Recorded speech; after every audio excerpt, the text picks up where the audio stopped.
Good afternoon. My name is Engineer Piyush Pandey. Welcome to today's session of Motivational Skills. And the topic for today's discussion is: will 3 days weekend off increase work productivity? Now, ladies and gentlemen, earlier we were having 2 days weekend offs. Most of the organizations, they were operational from Monday to Friday, and Saturday, Sunday was fixed off. But now people are debating that whether this weekend off should be extended to 3 days from 2 days.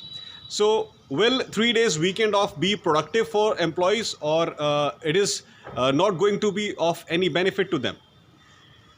People are debating this thing nowadays. Ladies and gentlemen, the logical reason, in my opinion, is 3 days weekend off or 2 days weekend off. It entirely depends upon the kind of task which an individual is doing. If you are working in such an industry where you are in a stressful situation, you are doing a large amount of manual labor, and at the end of the day you are totally exhausted. The conditions are also very severe. You have to work in conditions of extreme weather, extreme hot conditions, extreme cold conditions. If there are such type of circumstances in the industry where you are working, definitely a 3 days weekend off is required, because after working in such a stressful atmosphere, you need a time for relaxation so that you can revive yourself again, you can enjoy, and after this 3 days weekend off, once again you are ready to show your best inside the organization. But in places like education department, banking, and many other such sectors where the work is not as stressful as in industries, even 1 day weekend off is sufficient, ladies and gentlemen. Even 1 day weekend off is sufficient. So as far as weekend off is concerned, it completely depends upon the kind of atmosphere in which you are working and the kind of industry where you are working. The type of stress, the type of workload, that decides that what amount of weekend off you should get.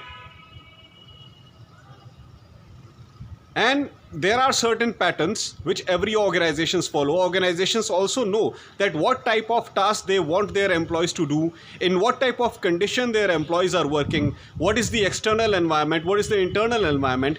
After considering all these situations, organizations are having different criteria related to weekend off. So it is not a matter of debating that what should be the limit of weekend off, whether it should be 2 days, 3 days, 4 days, 5 days. In certain industry, ladies and gentlemen, where there is 24/7 work atmosphere, the offs are not even regular. Suppose one off is on Tuesday, the next off will be on Saturday. So ultimately in a week you are getting 2 offs, but they are not consecutive. This is also a situation in certain industries because people are working in shifts, and the organizations which are operational 24/7, somebody must be there to operate a particular kind of machinery. A team is working on a particular machinery. So suppose 7 to 8 members are working in a team. You cannot give offs to them at the same time. At the same time, 7 to 8 members, if they are on off, who will operate the machinery? That's why these people, they get alternate offs. So some of the employees, they are getting offs like on Monday and Saturday. The other employees from the same department doing the same kind of thing, they are getting offs like Wednesday and Tuesday. So getting offs is entirely a matter of kind of task that is happening inside the industry. So whether you are getting weekend offs or you are not getting weekends off, you are getting only 1 day off in a week, it entirely depends upon the needs and requirements of the industry where you are working. So please don't make it a matter that if I get this particular amount of leave in a week, only then I will work in a particular industry. Sometimes people are very critical that if the organization is not giving me 2 days week off, I will not going to work for this organization. And because of this, they lose large number of job opportunities.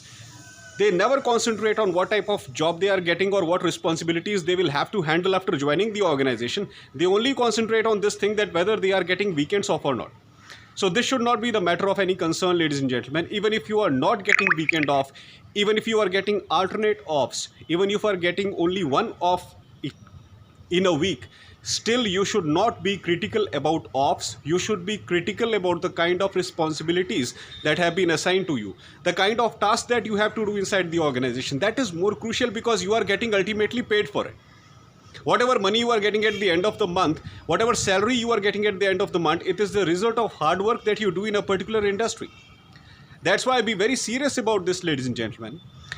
What type of ops the company is giving to you, this is not important. It entirely depends upon the work culture of the organization. And once you become the part of an organization, you will have to follow that work culture. Because if you do not follow that work culture, the organization will fire you and you will become jobless. That's why try to respect the timelines of the organization where you are working. Try to respect the timings of the organization where you are working. And definitely your professional life will be highly consistent and highly enjoyable. That's all for today, ladies and gentlemen. I hope that you loved my today's video. Please subscribe my channel, ER Piyush Pandey, Trainer BTech MBA, and please press the bell icon for constant updates. Thank you very much. Have a great day.